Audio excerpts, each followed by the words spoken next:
सत्संग से सोधी आवे, नहीं जीव 84 में जावे। सत्संग से सोधी आवे, नहीं जीव 84 में जावे। अब मेटो द्वेष और राग, हो राग या उम्र बतेरी जाली। अब मेटो द्वेष और राग, हो राग या उम्र बतेरी जाली। अब जो प्रसंग चल रहा है उसी पर आते हैं कि परमात्मा ने 600 वर्ष पहले आकर कहा था, अक्षर पुरुष एक पेड़ है, निरंजन वाकी डारे, तीनों देवा शाखा है, भाई पात रूप संसारे।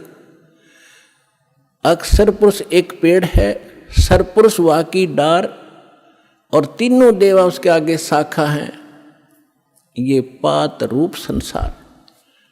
अब आपको बहुत बार उल्टा लटका हुआ संसार रूपी वृक्ष का एक चित्र बनाया है, वो दिखाया है।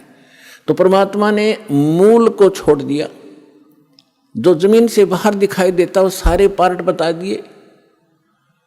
तना उसको अक्षर पुरुष समझो, उससे तने से मोटी डाहर निकले उसको सरपुरुष, और सरपुरुष के आगे फिर वो 3 शाखाएं हों, रजगुण ब्रह्मा सतगुण विष्णु तमगुण शिव जी, ये शाखा समझो, इतना बता दिया। और पात रूप संसार। फिर इस दास को भेजा ये बताने के लिए कि मूल कौन है।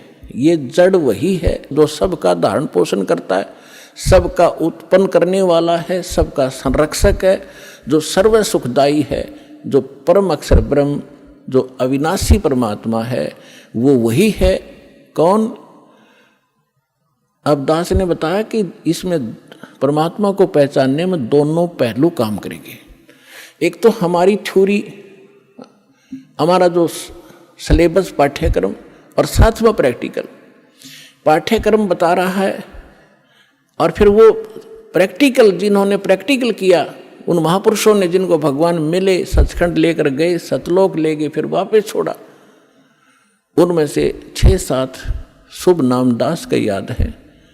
आदरणीय धर्मदास साहिब जी, गांव बांधवगढ़, मध्य प्रदेश, वर्तमान में छत्तीसगढ़ होगा वो। और आदरणीय मलुकदास साहिब जी, आदरणीय नानक साहिब जी, जो सिख धर्म के प्रवर्तक माने जाते हैं। आदरणीय दादू साहिब जी, आदरणीय गरीबदास साहिब जी, गांव छुरानी, जिला जज्जर, हरियाणा वाले। आदरणीय गीसा दास साहिब जी, गांव खेखड़ा, जिला बागपुर, उत्तर प्रदेश वाले।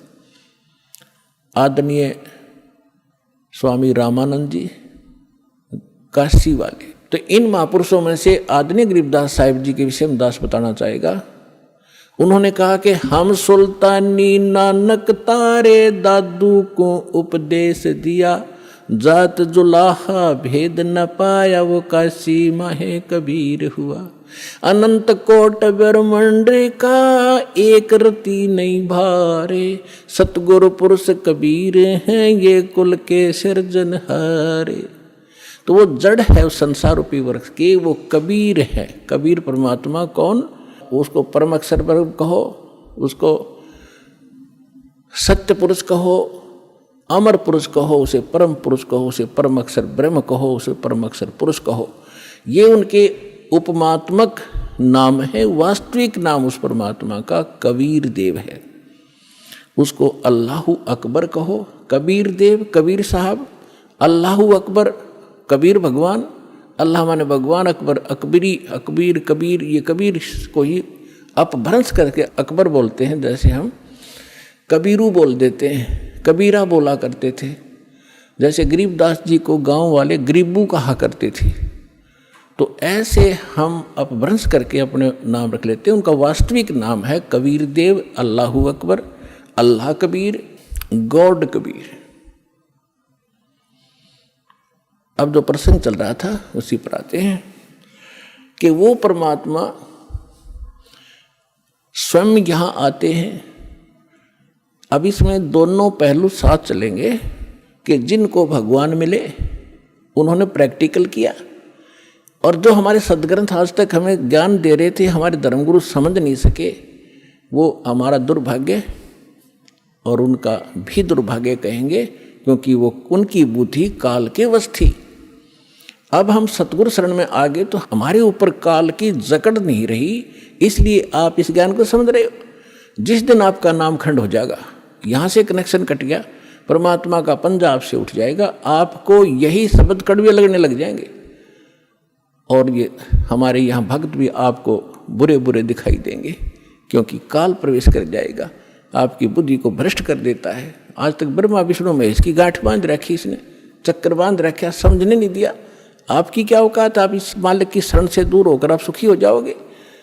जून का महीना हो और एसी रूम से बाहर निकल कर कोई सुखी हो सकता? चाहे शराब पी कर चाहे निकले जा बाहर, गली में पड़ा रहो, बेशक वो कहा रहो शराब के नशे में मैं बहुत सुखी हूँ, अब सुखी हूँ, खाक सुखी है, रेत में पड़ा पसीने आए पड़े, झागा रहे मुख में।